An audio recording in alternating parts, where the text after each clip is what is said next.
morning, you're watching Daybreak with me, Nadia Jani. And me, Lou Brown, and we're ready to wake you up with the key headlines from across the world and in the region. Here are your top stories. EU reaches $105 billion deal on Ukraine military funding. Suspect in Brown University's shooting is found dead, police say.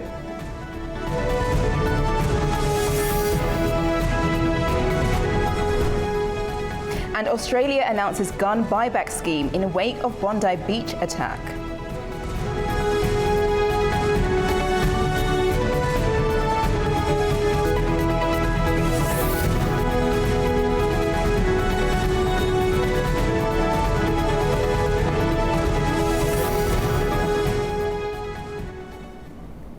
First this morning, EU leaders are racing to secure a funding deal for Ukraine that has been cast as a choice between money today or blood tomorrow. But Belgium continues to oppose a loan secured against Russia's frozen assets.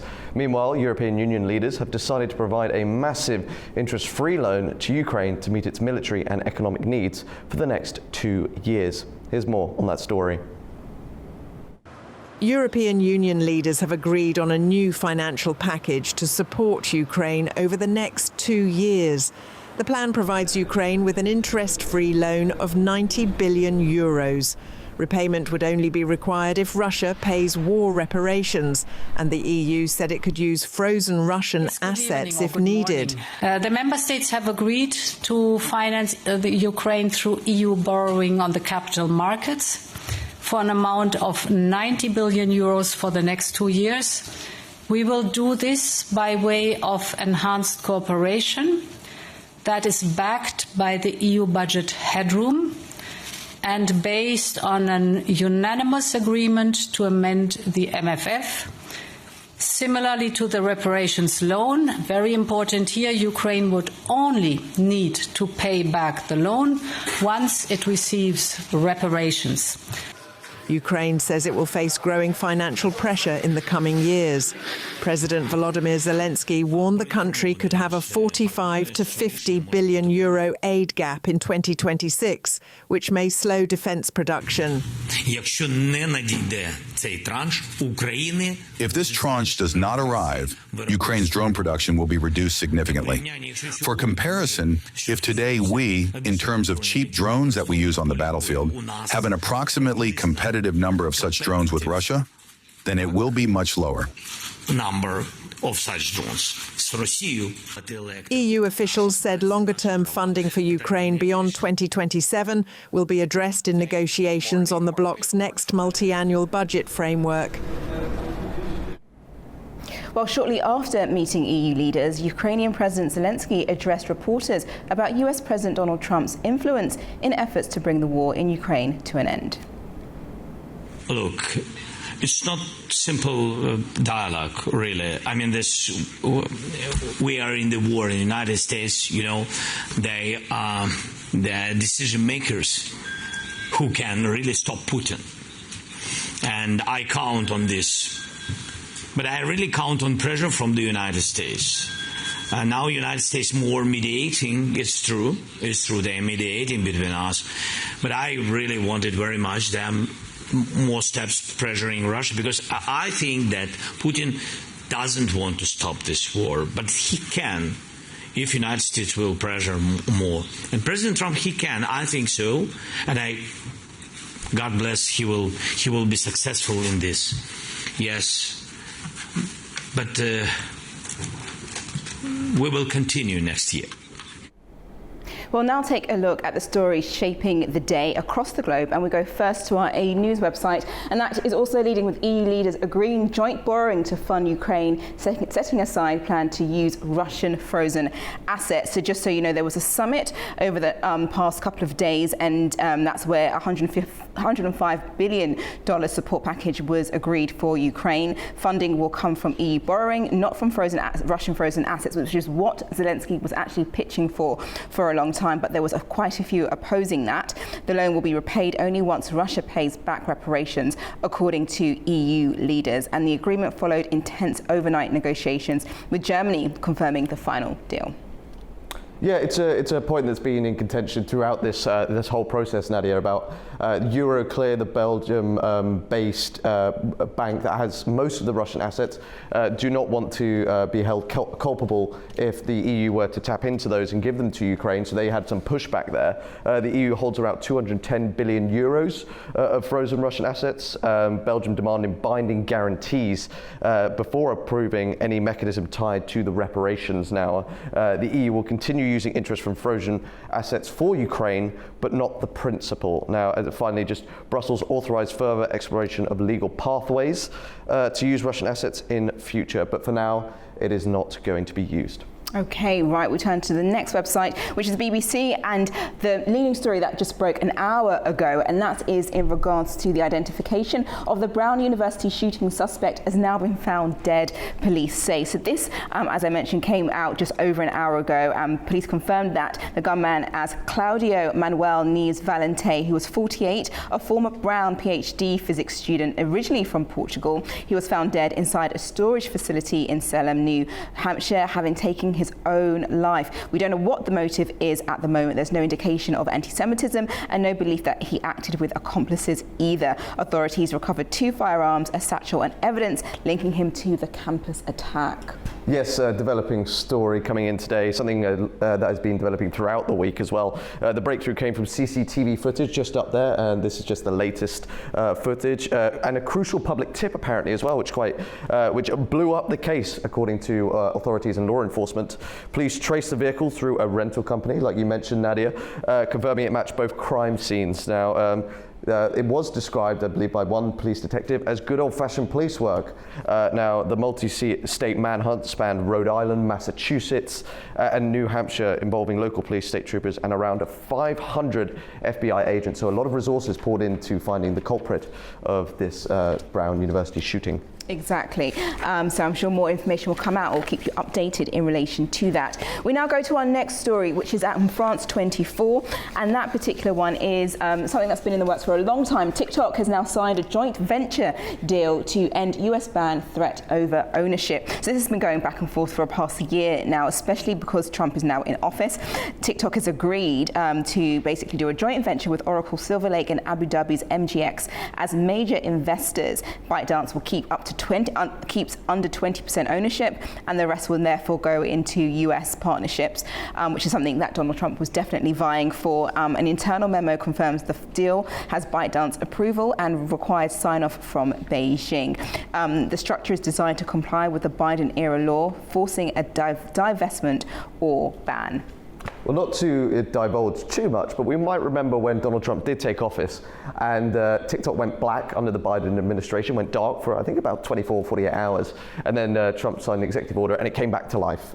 Just an interesting synopsis there. But US policymakers long feared TikTok could enable Chinese data breaches or access or influence. Trump repeatedly delayed enforcement, but now backs a solution based on Larry Ellison, a close ally of his. The arrangement mirrors a White House plan announced in September, now finalised by TikTok. So like you mentioned at the start there, Nadia, long in the works and has finally reached its end, and one the US administration will be very happy to see.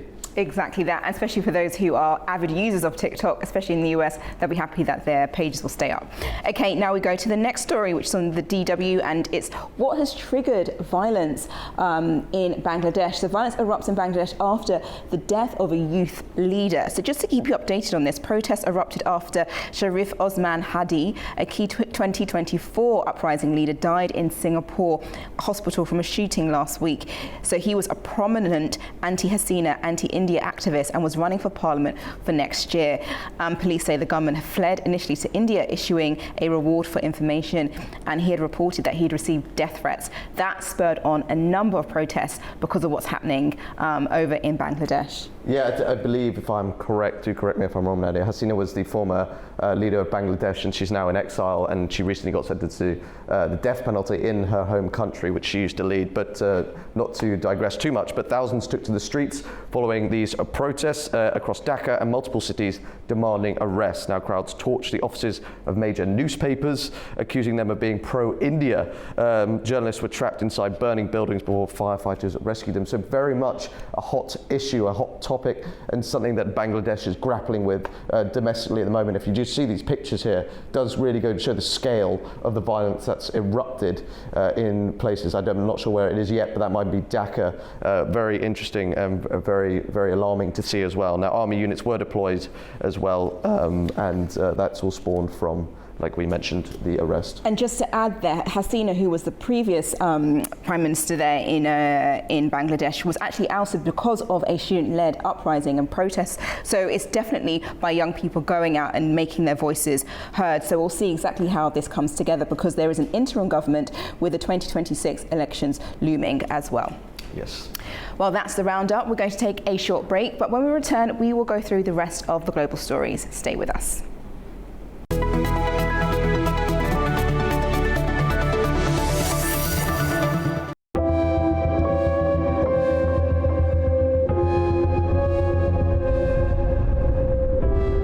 Well, they arrived in Karabakh in late August, early September 2022. All of this. Yes, Ruben Vartanyan'ım. Just remember what he did in Karabakh.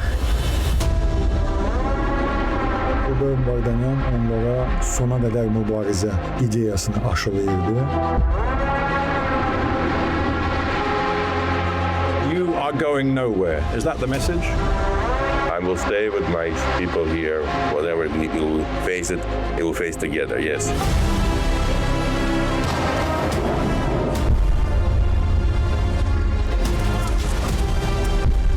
He is criminal for Europe, for NATO countries,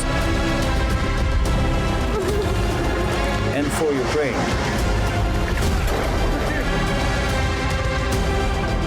That's why we need to arrest him.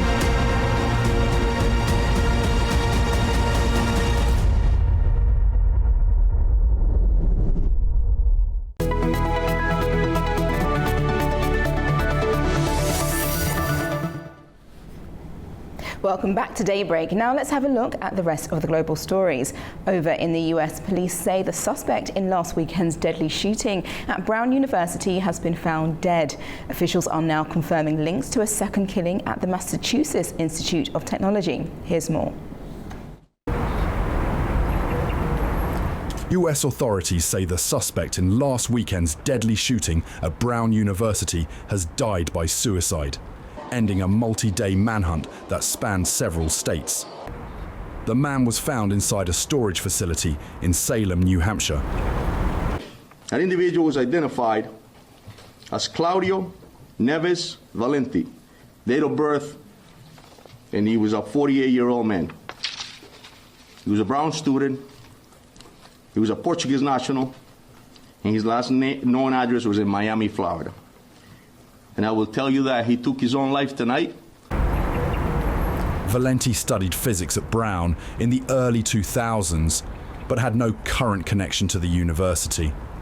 Investigators believe he spent significant time in the same engineering building that was targeted in Saturday's attack. 2 students were killed and 9 others injured when a gunman opened fire during a study session on campus. The shooter fled, prompting a regional search across several states. Federal prosecutors in Massachusetts have also officially confirmed a link between the Brown shooting and the fatal shooting of an MIT physics professor at his home in Brookline 2 days later. Officials say both men studied physics in Portugal, though the motive remains unclear and the investigation is ongoing. Australia is set to overhaul its firearms regulations once again, announcing a nationwide buyback in the wake of the Bondi shooting. Officials say the scheme will mirror the landmark reforms introduced nearly 3 decades ago. Prime Minister Anthony Albanese says the law will focus on removing surplus and newly prohibited weapons, as well as illegal firearms circulating across the country. Authorities expect the programme to run jointly with state governments. It follows mounting pressure on lawmakers after the Bondi attack exposed gaps in licensing and registration.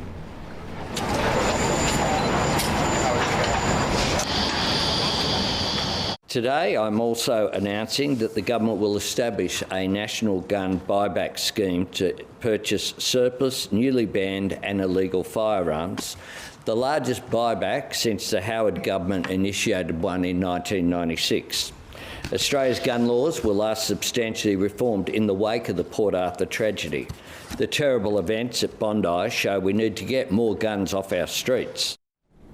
TikTok's Chinese owner ByteDance has signed binding agreements to sell just over 80% of the app's US assets to American and global investors. The move is aimed at avoiding a US government ban that has loomed over the company for years. The agreement involves Oracle, Silver Lake and Abu Dhabi's base MGX, which will form a new entity called TikTok USDS joint venture. The deal is expected to close on the 22nd of January. ByteDance will keep a minority stake while control shifts mainly to US-based investors.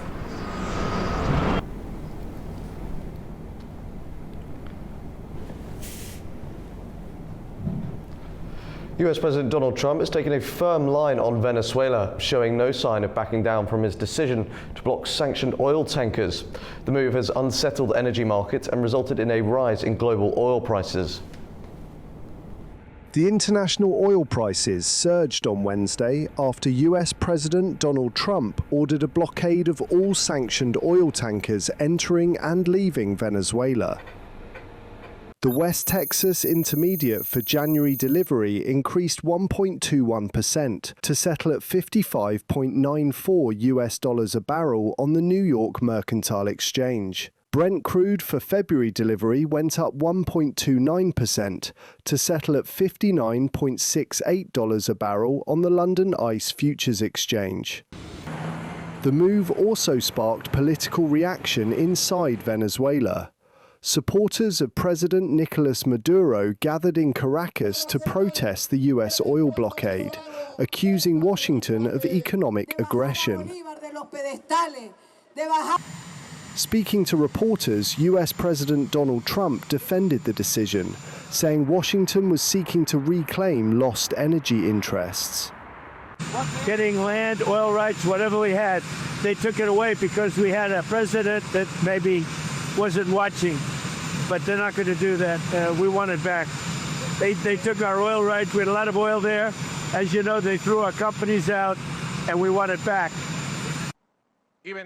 In response, Maduro insisted Venezuela would continue trading its oil and rejected US claims over the country's resources, even as most exports remained on hold. Trade in and out will continue.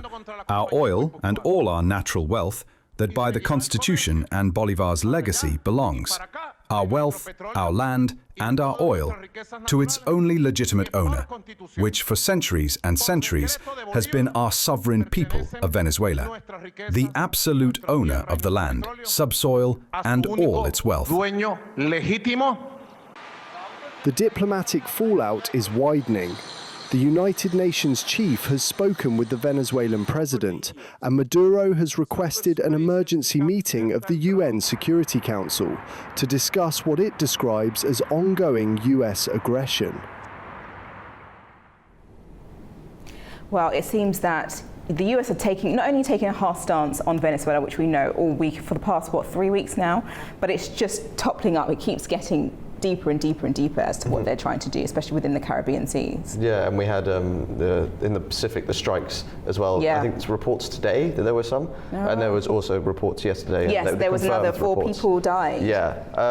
What I find interesting, I don't know if you know Anthony Scaramucci. He was a former press secretary for Donald Trump. Lasted 11 days. Yeah, very short. I listened to his podcast. I'm not going to plug it or anything, but he was saying he still doesn't really know. There's a lot of the US don't know why Venezuela. Yeah. Why?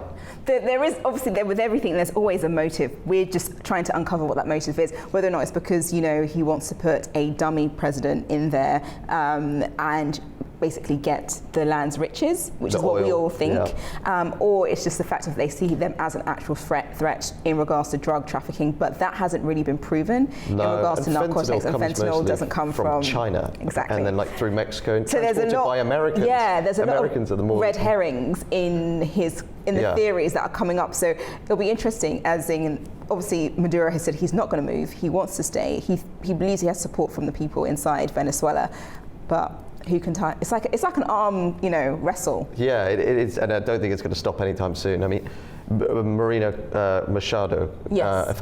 Is it Machado? Yes, the Nobel Prize winner.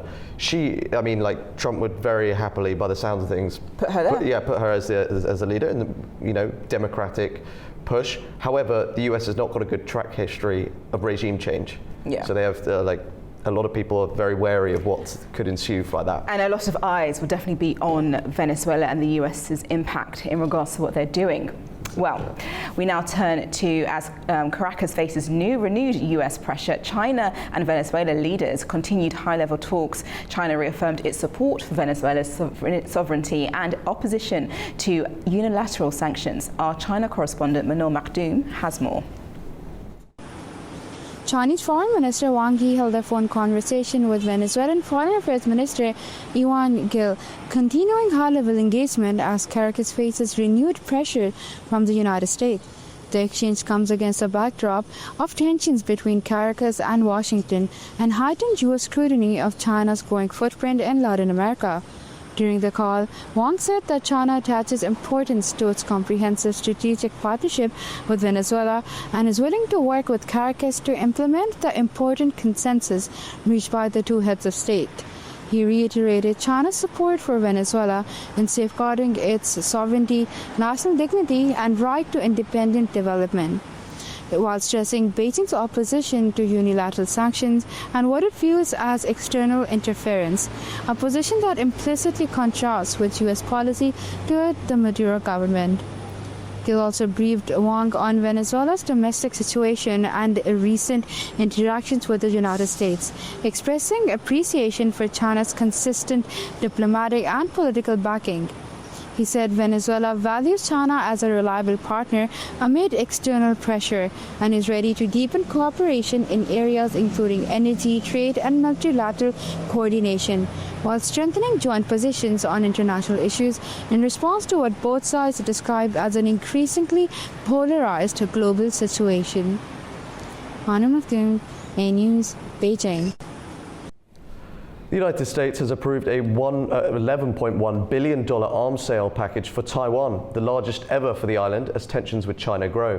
The deal includes 8 items such as rocket systems, anti-tank missiles and drones. The proposal is now under US congressional review, where lawmakers can block or change it, but support for Taiwan remains strong in Congress. US officials say the sale will help Taiwan strengthen its defense and modernize its military. China said it strongly opposes the move. 7号包现在那个汉光的那个多管火箭的那个演练已经开始了，对，你们可以直接用。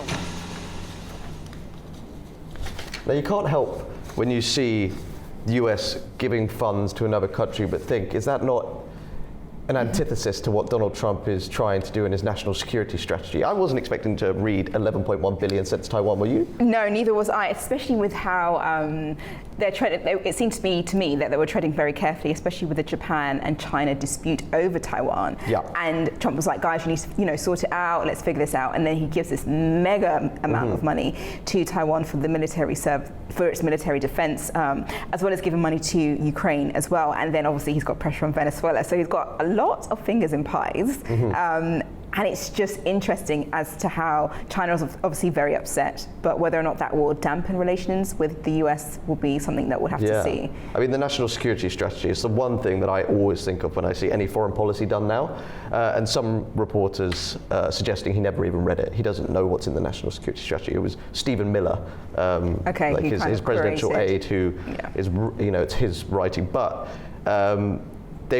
in other words, the strategy stated that China is not as much of a threat as perceived to be. Yeah. But this is a huge lump of money to and as you mentioned, what is the motive? Yeah. There's no such thing as free money. Yeah. So there is something behind that particular thing. Very warmly received by Taiwan as well. I would receive it very much so, because they're just like, they need defense money. And Japan's come to the defense of Taiwan. So does this put China's back up? Is this a provocative move? It's the question. Well, China says that they won't invade Taiwan until I think 2050, or not. Well, Trump is in his presidency. So I don't know whether China might decide to make that come a bit earlier than planned. I mean, it comes against the backdrop of Trump saying he's going to withhold funds to Ukraine, and 400 million was sent yesterday. So, the House, Congress midterms coming up in the new year, whether foreign policy aid will be reduced, it's wait and see. Yeah, it's wait and see. Yes. It really is. Okay, now we turn to Africa, and over 1,000 civilians were killed when a Sudanese parliamentary group took over a famine-stricken displacement Zammam camp in Sudan's Darfur in April. Now that's according to UN Human Rights Office on Thursday. Months before the assault, the Rapid Support Forces blocked entry of food and food supplies to the camp in Sudan's western region of Darfur, housing resulting in mass displacement. Survivors reported widespread killings, rape, torture and abductions, with at least 319 people executed in the camp. The findings are based on interviews conducted in July 2025 with 155 survivors and witnesses who fled to Chad. These horrific patterns of violations committed with impunity are consistent with what my office has repeatedly documented, including during the RSF takeover of El Fasher in October. Such deliberate killing of civilians or persons hors de combat may constitute the war crime of murder. There must be an impartial, thorough and effective investigation into the attack on the camp, and those responsible for serious violations of international law must be punished.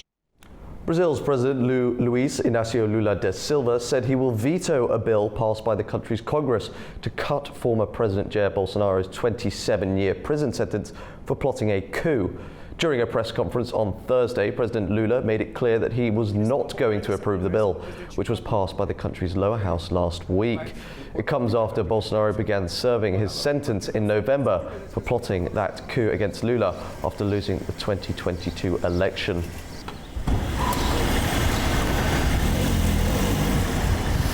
Com todo o respeito que eu tenho ao Congresso Nacional. With all the respect I have for the National Congress, when it reaches my desk, I will veto it. This is no secret to anyone.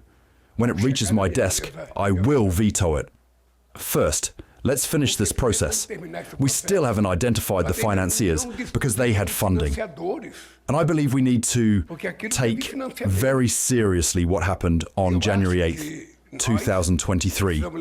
And some people want us to forget, but we cannot forget. E tem gente que quer que a gente esqueça, mas a gente não pode esquecer. Honduras has begun a manual recount of almost 15% of presidential election ballots on Thursday. It's a process to resolve inconsistencies in thousands of records that could alter the tight race between the two leading candidates. 99% of the votes have been counted, and Nasri Asfura from the Conservative National Party led by just over 42,000 votes over centrist Liberal Party candidate Salvador Nasrallah, according to official figures. But the United States, who backs Asfura, warns of consequences if scrutiny is not applied and completed. They have said they have up until the end of December to declare a winner who will resume office in January 2026. Now, thousands of Bulgarians took to the streets on Thursday evening to protest against the outgoing government, demanding judicial reforms and fair elections amid widespread allegations of corruption. Demonstrations were held in Sofia and other cities ahead of Bulgaria's planned adoption of the euro on the 1st of January. Following political turmoil, Prime Minister Rosen Zeljazkov resigned after weeks of unrest over corruption and a proposed budget that would have raised taxes. Meanwhile, President Rumen Radev is in talks with political parties, and if they fail to form a government, he is expected to appoint an interim cabinet and call snap elections.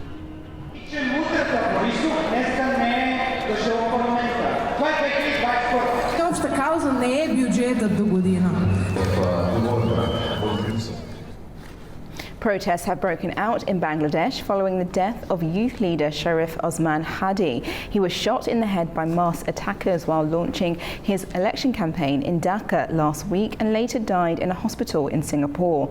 Demonstrations in the capital turned destructive, with people vandalizing the offices of major newspapers. Protesters chanted Hadi's name and demanded swift justice for the attack. The unrest comes as has raised concerns about further instability ahead of national elections scheduled for February. Bangladesh has been run by an interim administration since August after former Prime Minister Sheikh Hasina fled following a student-led uprising.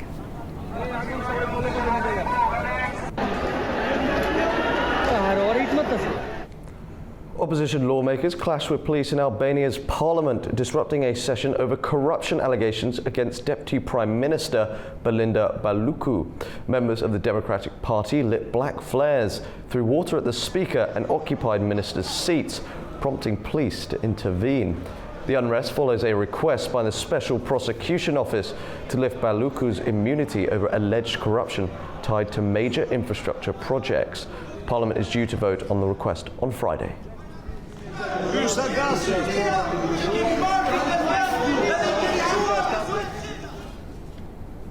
We're going to take a quick break now. When we return, we'll discuss the key regional headlines with a studio guest to help us unpack more. Don't go anywhere.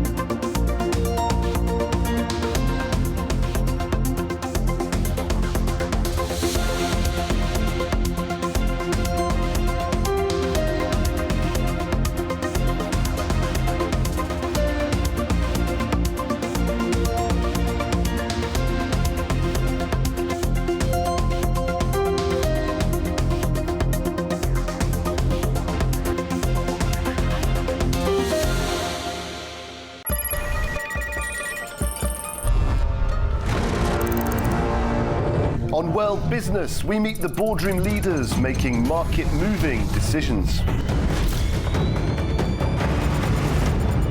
And find out how leaders are dealing with continuous technological disruption.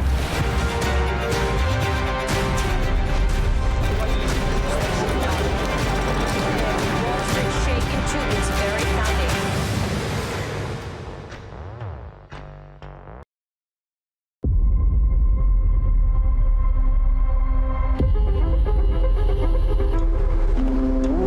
Мною принято решение о проведении специальной военной операции.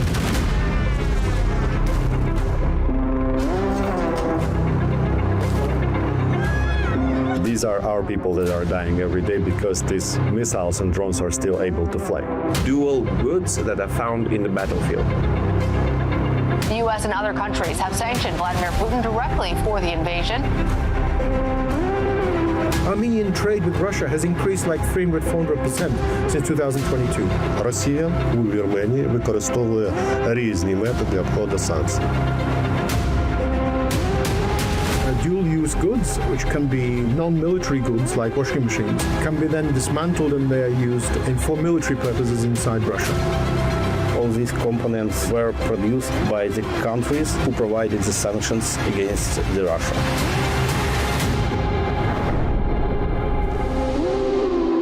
So the trade is two ways: banned Western goods, which are sanctioned, going through Armenia, and Russian goods going out, like diamond, golds, and other expensive raw materials going out from Russia through Armenia to the West. There is a reluctance on the side of the Western institutions to impose any sanctions on Armenia.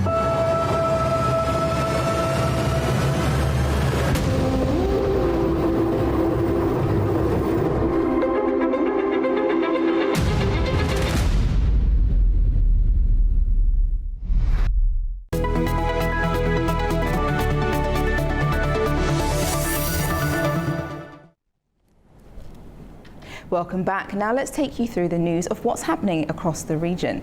Now, petroleum products are being transported by rail from Azerbaijan to Armenia for the first time in decades, in what officials are calling a concrete breakthrough in efforts to normalize relations. The first shipment of Azerbaijani fuel departed from Beryik Kazik station in the Agstafa district of Azerbaijan late last night, and our correspondent Gulchin Hojaf-Leva followed the events.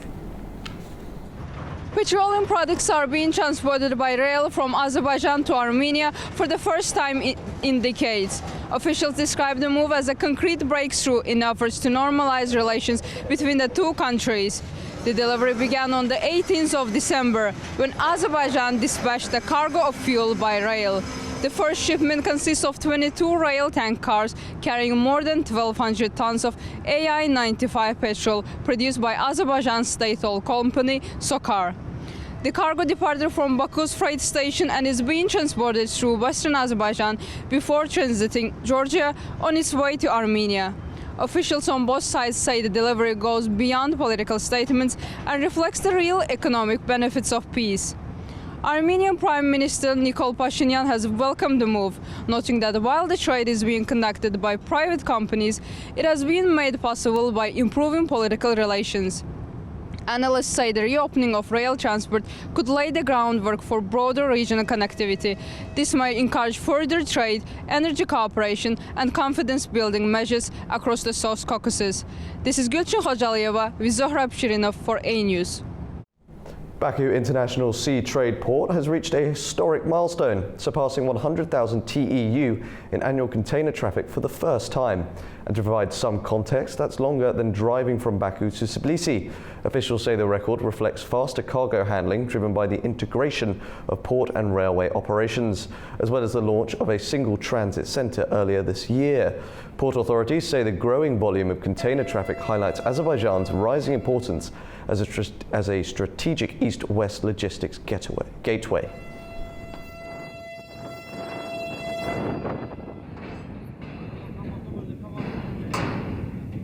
This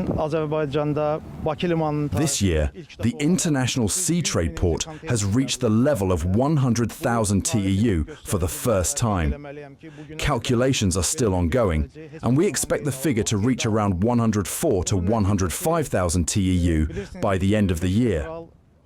In 2024, more than 76,000 TEU were handled by the port, and compared to that, we expect nearly a 40% increase in container throughput this year. The majority of cargo arriving at Baku port moves from east to west. Around 38 to 40% consists of import and transit cargo from China. With all that in mind, we're lucky enough to be joined in studio with Murad Muradov, a Deputy Director at the Tokchubashov Center. Good morning. Thank you very much for coming in. Good morning. Lovely to have you again. Now, just on that topic and on the what we've seen about the rail and the freight and the oil being distributed to Armenia from Azerbaijan, does that mark real confidence building, or do you think there's just a low-risk trial without deeper political intent? Well, I think it's both. I don't see why this relatively low-risk steps, as you say, cannot serve to be some real confidence-building measures, leaving long-lasting impact. The reality is that after the Washington Agreement, we have a certain momentum between the governments, which they have been trying hard to transform into more lasting and sustainable achievements on the ground. And I think there have been a few really very important steps taken, and this last one, which envisages selling of oil products directly from Azerbaijan to Armenia, unlike the previous one, when Azerbaijan opened its territory for the transit of grain. So it creates an important symbolic reality. Yes, indeed, it doesn't have significant risks, and also it doesn't, let's say, put any long-term commitment to Azerbaijan to continue the trade systematically. Of course, it will depend on the willingness of both parties, on the availability of product, but it creates a new reality when Armenian say society can hear the news that yes, Azerbaijani petrol has been obtained by Armenia, and probably their personal car is using this petrol just to drive around Yerevan or whatever city they live, which I think is important in terms of, let's say, promoting the impression of the inevitability of the peace process, which I think is important in order to make it really long term. And just on that then, how important is it that petroleum products were the one that was firstly chosen, given their strategic value and public visibility? Well, you know, Azerbaijan is largely associated internationally with oil and gas. So, and indeed, so the bulk of our exports and export revenues has been coming from oil and gas and oil products for many years, and it's a reality. Also, of course, I mean, Azerbaijan has been trying in the last say decade or so to actively diversify its economy, but still, I mean, it's say the biggest product we can offer. On the other hand, Armenia does not have neither production of oil and gas nor refineries, so it has always been dependent. And also, given that its dependence has been coming mostly from Russia and Iran, the countries which have traditionally tried to control Armenia and also to leverage the conflict with Azerbaijan in order to strengthen, say, their influence over Armenian politics. I think this opportunity Yerevan now has to diversify its energy input can be directly translated into diminishing political dependence. And I must add that, let's say, it also undermines the rhetoric of Armenian opposition groups, which often attach, say their claims about the priority of, say, of Russia as a geopolitical partner, you know, with the thought that it's absolutely vital for Armenian economy. So the more and more this kind of trade we have, the less substantiated their claims will be. Just something a bit different. Is the return of the rail transport itself more significant than the fuel trade in terms of rebuilding regional connectivity?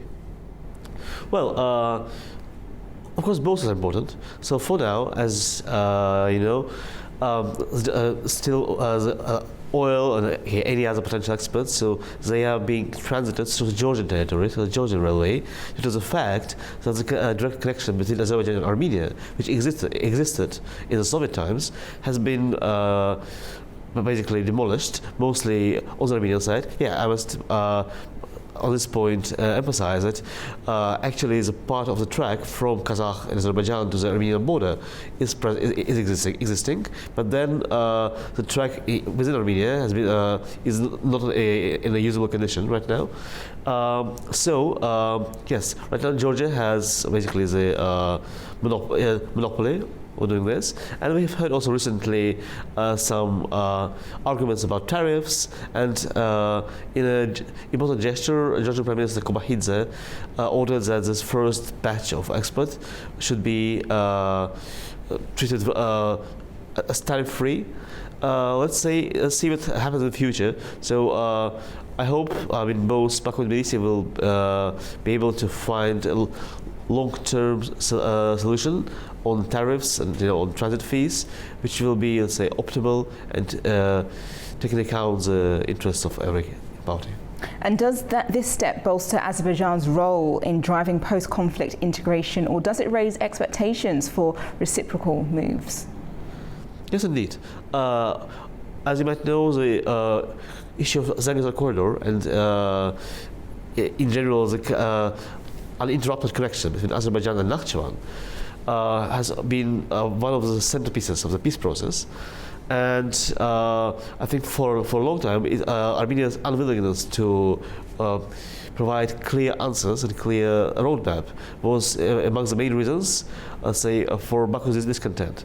Washington changed this dynamic, so now we have TRIP project. We have the commitment of the US to invest and build the missing part of the link in Armenia, and almost very importantly, recently Armenia has established a commission a bilateral commission with the US to proceed with the works, and it had its first meeting, I guess yesterday or the day before, to start drafting a plan of how this investment will be realized and the building works like organized. So hopefully, when sooner rather than later, when TRIP becomes a reality from the let's say from a project stage, we will see direct trade, including both transit through Armenia and export. And of course, it will mark a new page in the history of normalization between the countries. Just on that, the two meetings, I'm just going to go back to something that happened a while ago. Deputy Prime Ministers of both countries in Gabala talks helped turn technical cooperation into meaningful political progress, do you think? Yes, and there was actually information voiced by one of senior Azerbaijani officials that this oil transit was made possible due to the agreements achieved in Gabala. So I think this format, when high-level officials travel to each other's country with their working groups, is by itself very conducive to, say, more fruitful and more constructive negotiations, because it means that there is enough trust for these trips to be made. And I think now, for the first time in decades, we have a certain alignment between government level and societal level efforts to promote this agenda.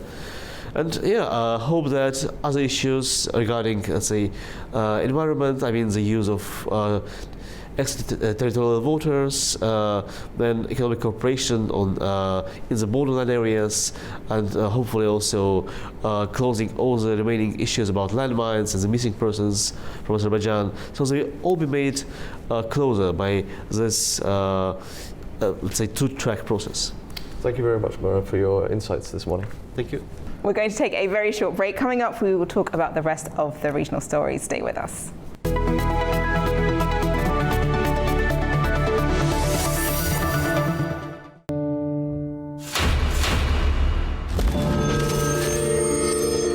If you had to repeat this path, would you do it? I don't know. A journey marked not by maps, but by the ones we carry. Nein. Nein. This story stretches across continents, empires, and religions. From Germany to Caucasus. Das ist eine schwere Frage. Du heute nicht. Story of success, friendship, deportations, and disappearances. Ночью пришли, арестовали моего дядю, и больше о нем мы ничего не знаем. A community that rose and almost disappeared. Его расстреляли в 1937 году. Был расстрелян как немецкий шпион. This is a story of a migration that shouldn't have survived. Da gibt's eine schöne Geschichte.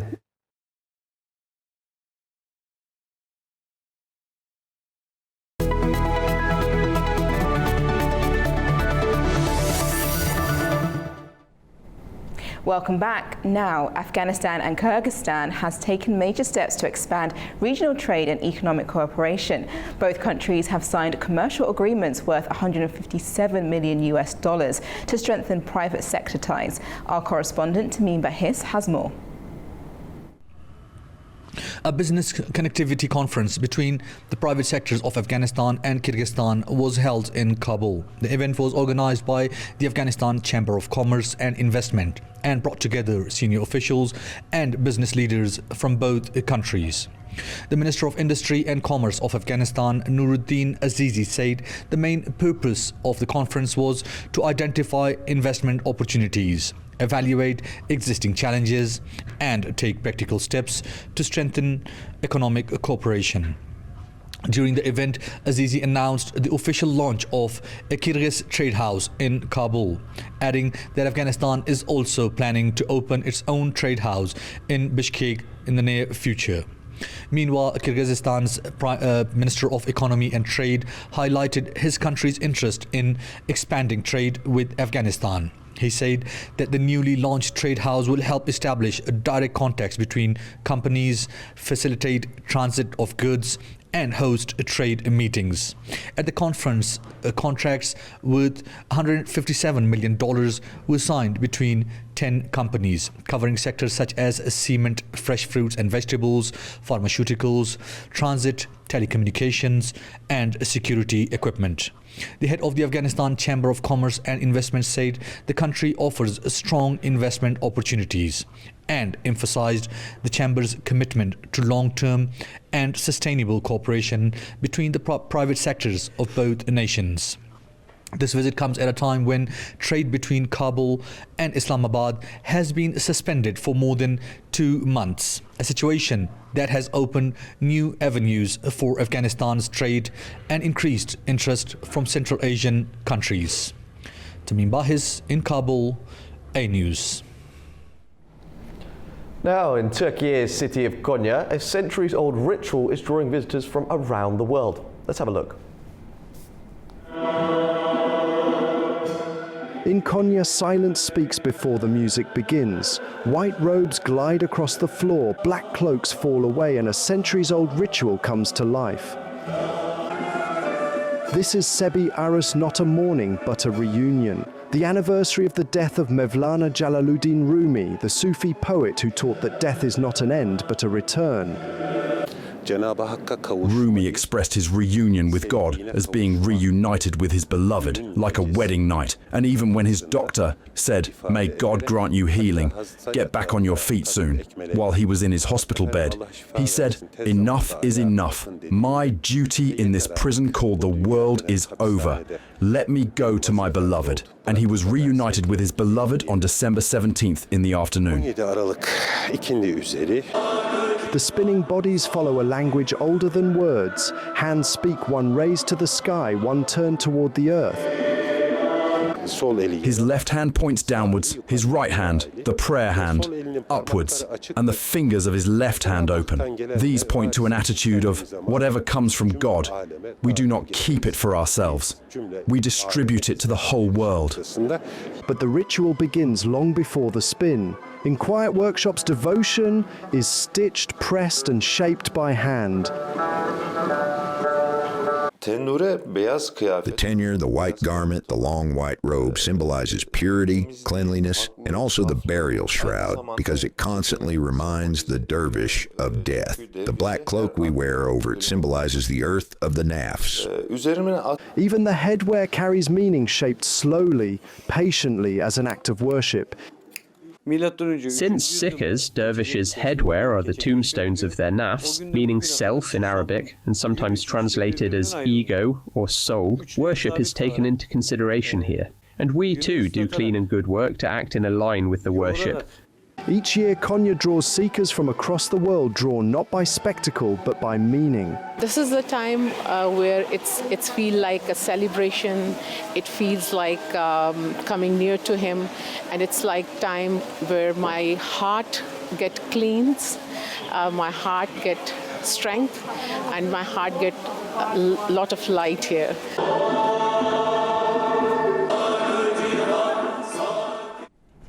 That wraps up our regional talk. We're now going to take a break. Don't go anywhere, with more stories to come.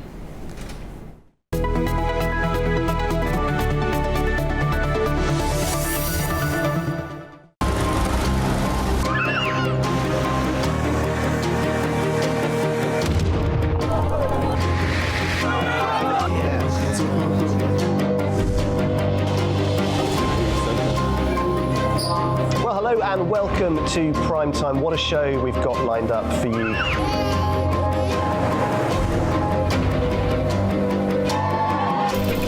In a complex world, clarity is power.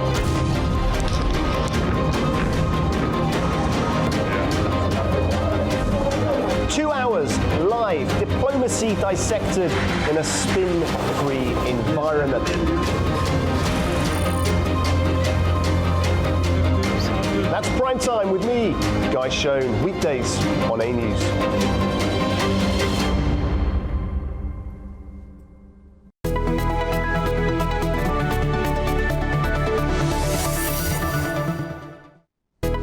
Welcome back. You're watching Daybreak on A News. Here are your top stories.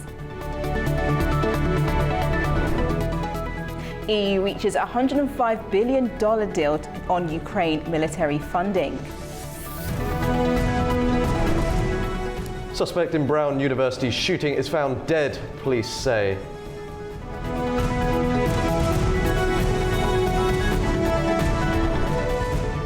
And Australia announces gun buyback scheme in wake of Bondi Beach attack.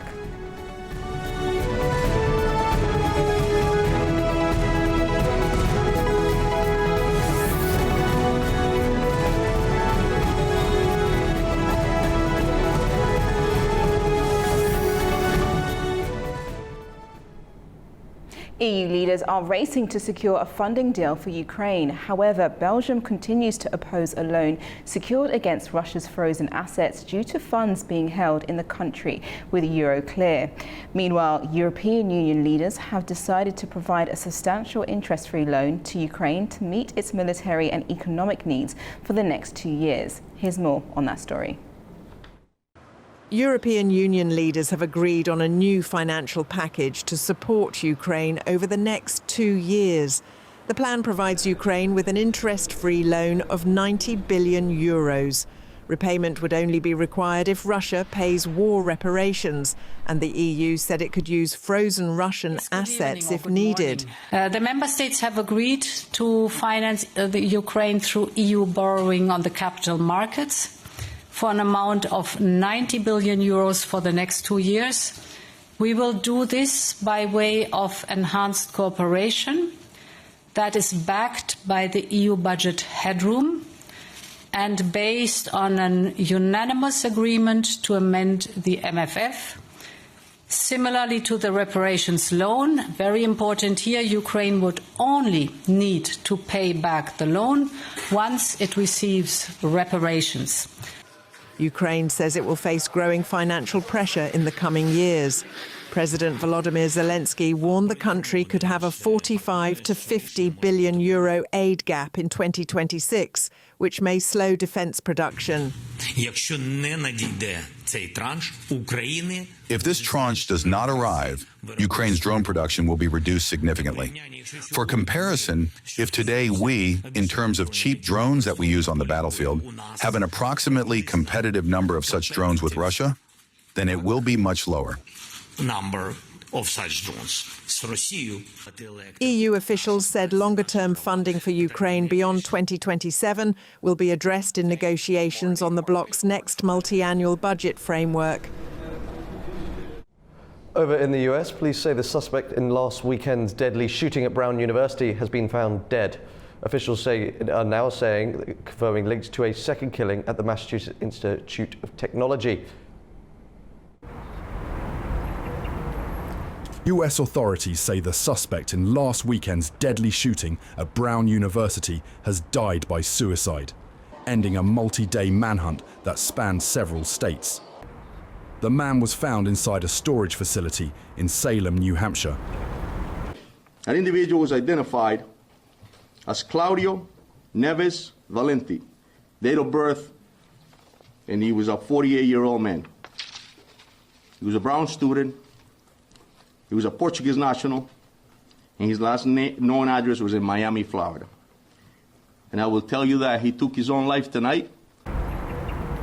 Valenti studied physics at Brown in the early 2000s, but had no current connection to the university. Investigators believe he spent significant time in the same engineering building that was targeted in Saturday's attack. 2 students were killed and 9 others injured when a gunman opened fire during a study session on campus. The shooter fled, prompting a regional search across several states. Federal prosecutors in Massachusetts have also officially confirmed a link between the Brown shooting and the fatal shooting of an MIT physics professor at his home in Brookline 2 days later. Officials say both men studied physics in Portugal, though the motive remains unclear, and the investigation is ongoing. Australia is set to overhaul its firearms regulations once again, announcing a nationwide buyback in wake of the Bondi shooting. Officials say the scheme will mirror the landmark reforms introduced nearly 3 decades ago. Prime Minister Anthony Albanese says the law will focus on removing surplus and newly prohibited weapons, as well as illegal firearms circulating across the country. Authorities expect the program to run jointly with state governments. It follows mounting pressure on lawmakers after the Bondi attack exposed gaps in licensing and registration.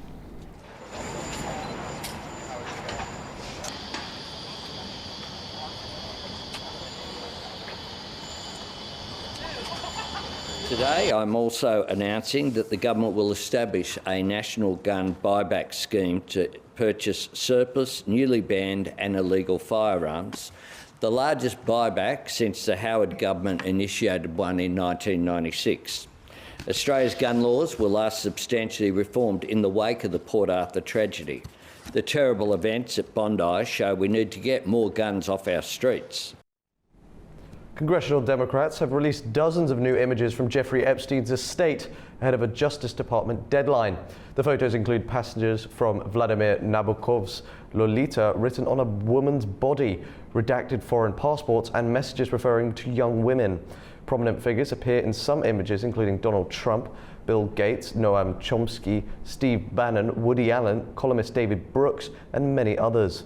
Democrats say the photos were intended to provide transparency about Epstein's network, while noting that the appearance in the images is not evidence of wrongdoing. The release comes as the Justice Department prepares to make its files public under the Epstein Files Transparency Act.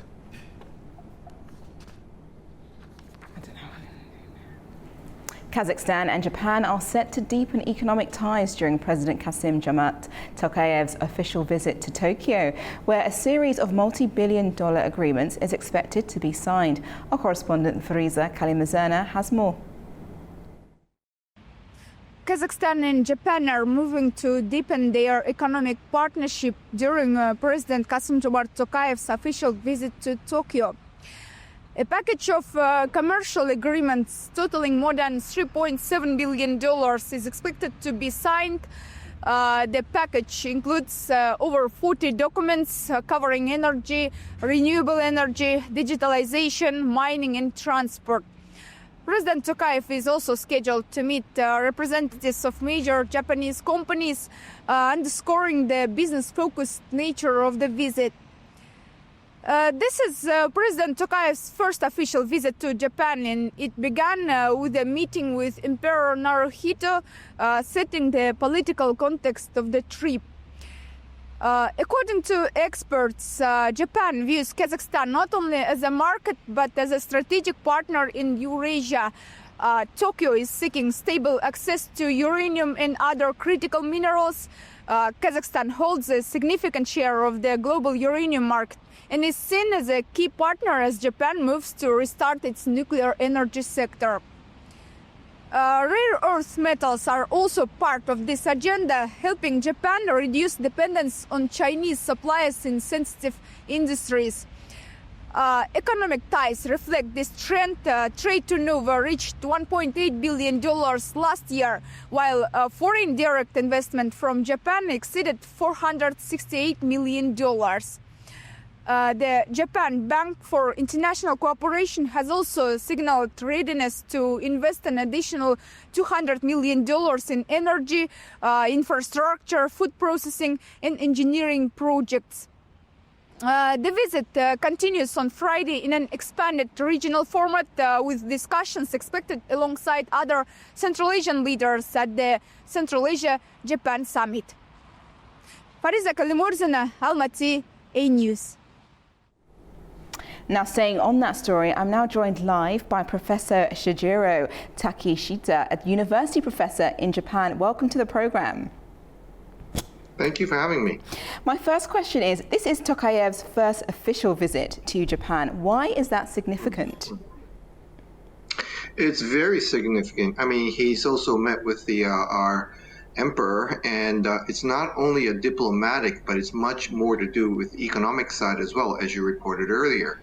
I think Japan and both the parties really need each other, considering that you need to basically reduce the amount of excess reliability to unitarian states like that of Russia. Kazakhstan is aiming to do that, and Japan is aiming also to basically decrease the level of dependency to China.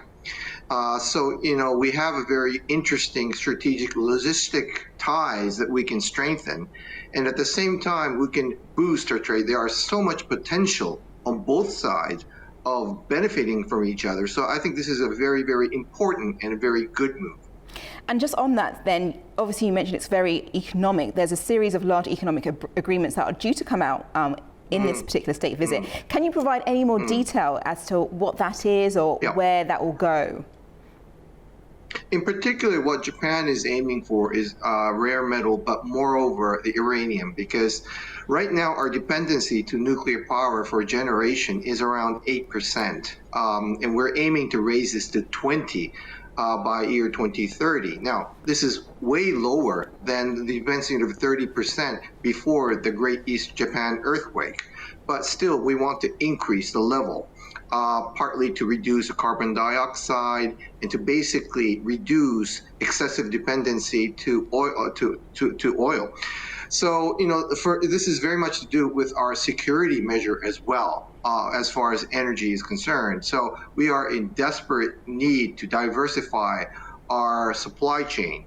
And also, as for Kazakhstan, I mean, there is a lot of opportunity to have a relationship with Japan in means of technology or finished goods like automobile, what have you. What we really need to is establish a continued relationship to increase the methodology, I think, of the geographic issues away from, relying excessively into China or Russia, and basically having a bilateral, relationship, bilateral route in these goods as well. Well, just on that then, would you say, is Japan trying to stretch its reach to Central Asia, obviously starting with Kazakhstan, and there's a number of other countries there. What is its foreign policy beyond East Asia?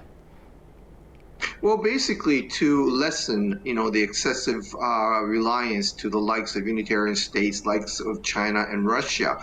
We all know that there is a very big danger in doing that. And what Japan is desperately trying to do, like a lot of other free nations, is to diversify, the relationship, so we don't have to be excessively reliant on our supply chain to certain countries, which may have quite a different intent, of growth. When we see the aggression of China in particular for the Japanese, we are very much alarmed. So we need to expand our friendship, to other countries where we can both bilaterally benefit, and I think there's a lot that Kazakhstan can benefit from, increasing and opening up the trade with Japan, not only in technology side, but environment and on the science field as well. Well, just on that, obviously with the whole meeting with Tokayev and him meeting the emperor, and he's going to also meet the current PM as well, Sanai, as Takeuchi. But you mentioned benefits for both countries. Now, China has also been trying to also present itself and diversify itself, especially within Central Asia and beyond. Do you find that as a challenge to make sure that Japan is also positioned in a way to also have the benefits of going via certain trade routes with Central Asia and beyond, as well as, managing ties elsewhere? Well, the fact of the matter is that China's methodology is using their economic power. And in many countries, what they've done is to increase their influence through providing infrastructure, et cetera, and basically tying them up.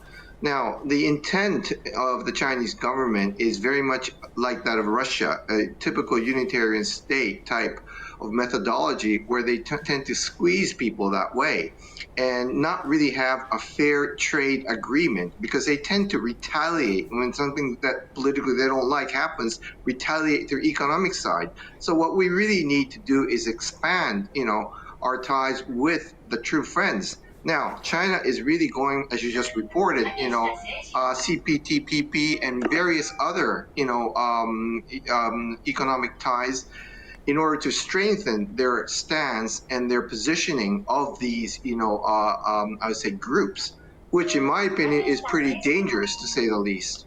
And just on that, just staying on China and Japan relations, obviously we know there was a number of contentions because of what the Prime Minister of Japan had mentioned in relation to its support for Taiwan. How are relations now between the two neighbouring countries? How are things progressing? Well, it's not progressing at all. It's basically at the rock bottom basis because China will not back down. What our Prime Minister said isn't anything provocative or anything. She just basically said that we obviously need to support our alliance if Taiwan is invaded by China, which is a natural thing to say.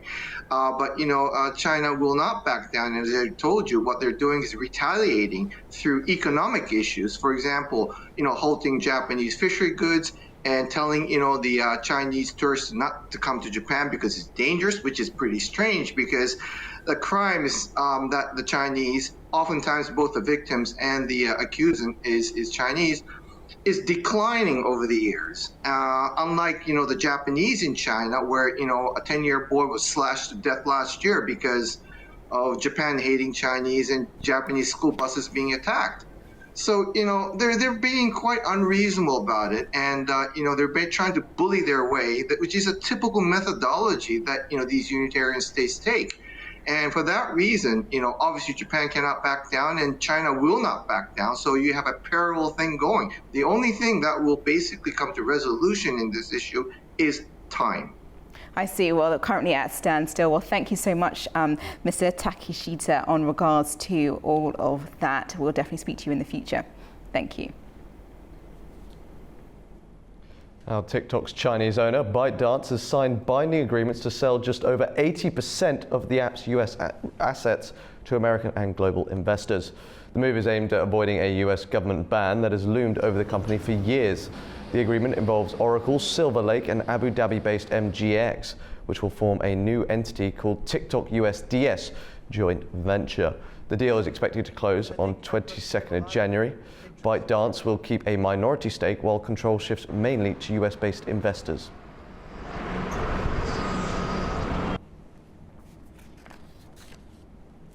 Brazil's President Luiz Inácio Lula da Silva said he will veto a bill passed by the country's Congress to cut former President Jair Bolsonaro's 27-year prison sentence for plotting a coup.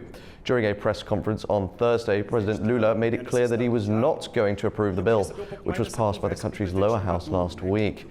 It comes after Bolsonaro began serving his sentence in November for plotting a coup against Lula after losing the 2022 election.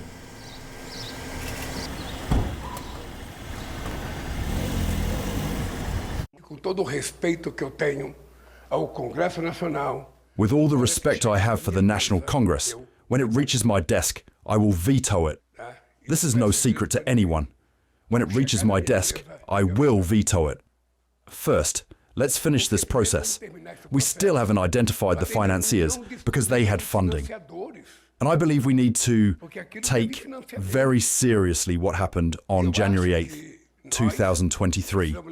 And some people want us to forget, but we cannot forget.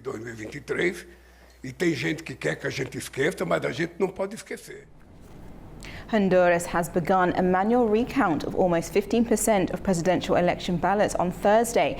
It's a process to resolve inconsistencies in thousands of records that could alter the tight race between the leading candidates. 99% of the votes have been counted, and Nasri Asfura from the Conservative National Party led by just over 42,000 votes over centrist Liberal Party candidate Salvador Nasrallah, according to official figures. But the US, who backs Asfura, warns if consequences if scrutiny is not applied and completed. They say they have up until the end of the month to declare a winner who will resume office in January for 2026.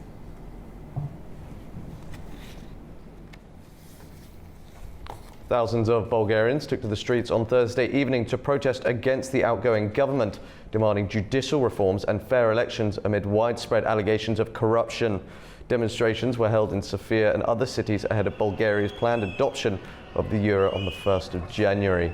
Following political turmoil, Prime Minister Rosen Zeljakov resigned after weeks of unrest over corruption and a proposed budget that would have raised taxes. Meanwhile, President Rumen Radev is in talks with political parties, and if they fail to form a government, he is expected to appoint an interim cabinet and call snap elections.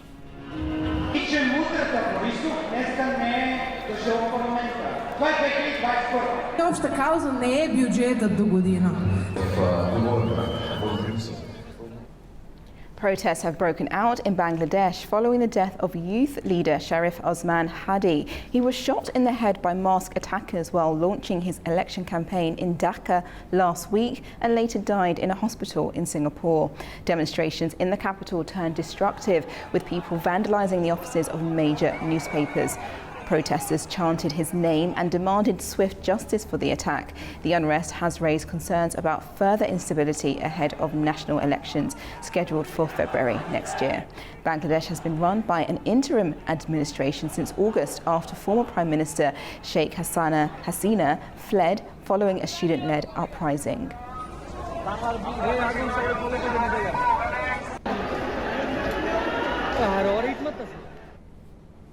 Over 1,000 civilians were killed when a Sudanese paramilitary group took over a famine-stricken displacement Zamam camp in Sudan's Darfur in April. That's according to UN Human Rights Office on Thursday. Months before the assault, the Rapid Support Forces blocked entry of food and supplies for the camp in Sudan's western region of Darfur, housing resulting in mass displacement. Survivors reported widespread killings, rape, torture and abductions, with at least 390 people executed in the camp. The findings are based on interviews conducted in July 2025 with 155 survivors and witnesses who fled to Chad.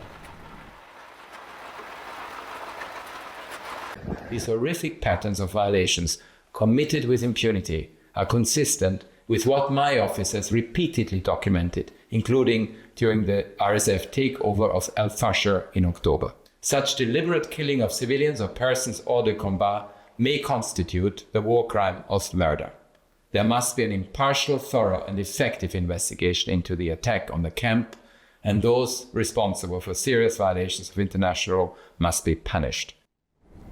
Petroleum products are being transported by rail from Azerbaijan to Armenia for the very first time in decades, in what officials are calling a concrete breakthrough in efforts to normalize relations. The first shipment of Azerbaijani fuel departed from Biryok Kasik station in the Agstafa district of Azerbaijan late last night, and our correspondent Gulshin Hojaleva followed the event. Petroleum products are being transported by rail from Azerbaijan to Armenia for the first time in decades. Officials describe the move as a concrete breakthrough in efforts to normalize relations between the two countries. The delivery began on the 18th of December when Azerbaijan dispatched a cargo of fuel by rail. The first shipment consists of 22 rail tank cars carrying more than 1,200 tons of AI-95 petrol produced by Azerbaijan's state-owned company, SOCAR. The cargo departed from Baku's freight station and is being transported through western Azerbaijan before transiting Georgia on its way to Armenia. Officials on both sides say the delivery goes beyond political statements and reflects the real economic benefits of peace. Armenian Prime Minister Nikol Pashinyan has welcomed the move, noting that while the trade is being conducted by private companies, it has been made possible by improving political relations. Analysts say the reopening of rail transport could lay the groundwork for broader regional connectivity. This may encourage further trade, energy cooperation and confidence-building measures across the South Caucasus. This is Gulshin Hojaleva with Zohrab Shirinov for A News. In Turkey's city of Konya, a centuries-old ritual is drawing visitors from around the world. Let's take a look. In Konya, silence speaks before the music begins. White robes glide across the floor, black cloaks fall away, and a centuries-old ritual comes to life. This is Sebi Arus, not a mourning, but a reunion. The anniversary of the death of Mevlana Jalaluddin Rumi, the Sufi poet who taught that death is not an end, but a return. Rumi expressed his reunion with God as being reunited with his beloved, like a wedding night. And even when his doctor said, "May God grant you healing, get back on your feet soon," while he was in his hospital bed, he said, "Enough is enough. My duty in this prison called the world is over. Let me go to my beloved." And he was reunited with his beloved on December 17th in the afternoon. The spinning bodies follow a language older than words. Hands speak, one raised to the sky, one turned toward the earth. His left hand points downwards, his right hand, the prayer hand, upwards, and the fingers of his left hand open. These point to an attitude of, whatever comes from God, we do not keep it for ourselves. We distribute it to the whole world. But the ritual begins long before the spin. In quiet workshops, devotion is stitched, pressed, and shaped by hand. The tenure, the white garment, the long white robe symbolizes purity, cleanliness, and also the burial shroud because it constantly reminds the dervish of death. The black cloak we wear over it symbolizes the earth of the nafs. Even the headwear carries meaning shaped slowly, patiently as an act of worship. Since Sikhs, dervishes' headwear are the tombstones of their nafs, meaning self in Arabic, and sometimes translated as ego or soul, worship is taken into consideration here. And we too do clean and good work to act in a line with the worship. Each year, Konya draws seekers from across the world, drawn not by spectacle, but by meaning. This is the time where it's feel like a celebration. It feels like coming near to him, and it's like time where my heart get cleans, my heart get strength, and my heart get a lot of light here.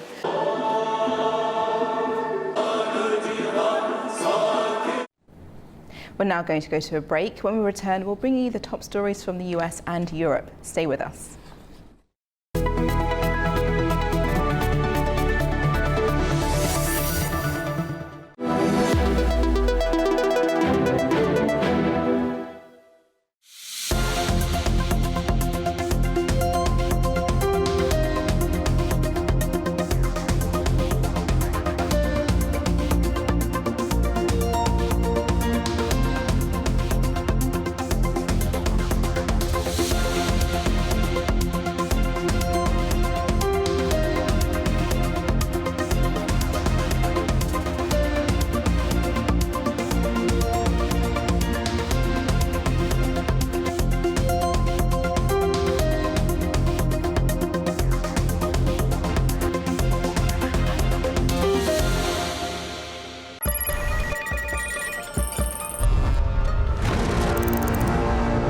On World Business, we meet the boardroom leaders making market-moving decisions. And find out how leaders are dealing with continuous technological disruption.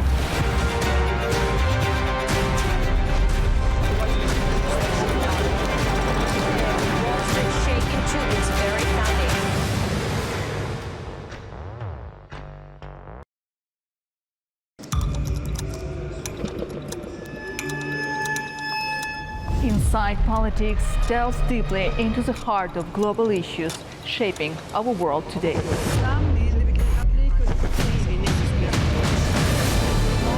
Join me for your go-to source of political analysis from across the region and beyond.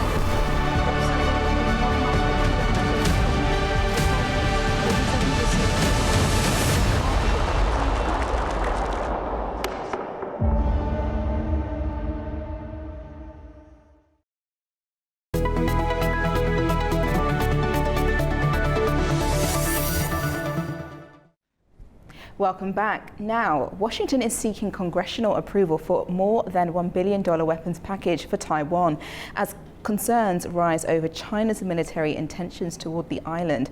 Our Ube Shabanda has more from Washington, D.C. Billions of dollars of additional military aid is headed Taiwan's way, courtesy of the United States. The Trump administration has officially requested Congress to approve a record weapons sales package valued at over $1 billion to Taiwan. This comes at a time of heightened fear that China may be planning an invasion of the island in the not-so-distant future. The arms package, if approved, would be a significant increase in the amount of weapons sold to Taiwan by any previous administration. The weapons in this deal would include high-mobility artillery rocket systems, also known as HIMARS, which have proven particularly effective in their use on the battlefield in Ukraine. Nearly $1 billion worth of Javelin and TOW anti-tank guided missile systems, as well as new one-way attack drones, would also be part of the Taiwan weapons deal. In a statement, the Pentagon said that the proposed sale would serve American interests by supporting Taiwan's efforts to modernize its armed forces and to maintain a credible defensive capability against China's vastly larger armed forces. The U.S. maintains a policy of, quote, strategic ambiguity regarding whether it would come to the island's defense in case of an all-out attack by Beijing. On Thursday, President Trump signed into law a nearly $1 trillion defense authorization bill, the largest military spending package in American history. I'm Ubi Shabander, A News, Washington. Hospitals across the UK are facing increased pressure as rising flu cases coincide with ongoing strikes by resident doctors, affecting services and staffing levels. Meanwhile, the Conservative Party has proposed redirecting funding from green energy into defence, aiming to boost military spending. Our correspondent Zainab Fajizadeh reports. Hospitals across the UK are on high alert after new flu data was released as resident doctors continue strike action. Health officials say a rising flu activity is adding pressure to already stretched NHS services, particularly emergency departments. The warning comes as hospitals are also dealing with disruption caused by ongoing strikes by resident doctors, affecting routine appointments and staffing levels.